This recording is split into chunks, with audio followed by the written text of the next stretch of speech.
বাংলাদেশের ডেন্টিস্ট্রিতে post graduation প্রিপারেশনের এক অনন্য নাম বোন ম্যারো।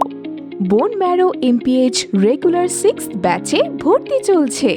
5 মাস ব্যাপী এই ব্যাচের প্রতিটি ক্লাস হবে প্রতি বৃহস্পতিবার রাতে। রিভিশনমূলক ভাইভা সহ প্রতিটি ক্লাসের সময়কাল থাকছে 1.5 থেকে 2 ঘন্টা। প্রতিটি ক্লাসের শুরুতে পূর্বের ক্লাসের টপিকসের উপর ভাইভা এবং সংক্ষিপ্ত আলোচনা অনুষ্ঠিত হবে। প্রতি সপ্তাহে বুধবারে online MCQ SBA class test ও বৃহস্পতিবার রাতে জুম লাইভে পূর্বের ক্লাসের উপরে প্রথমে ভাইভা হবে। প্রতিটি ক্লাসে সাজেশন দেওয়া হবে এবং পূর্ববর্তী পরীক্ষায় আসা প্রশ্নসমূহের উপর বিশ্লেষণমূলক আলোচনা করা হবে। তাই আর দেরি না করে বিস্তারিত জানতে আজই যোগাযোগ করুন আমাদের স্ক্রিনে দেওয়া নম্বরে।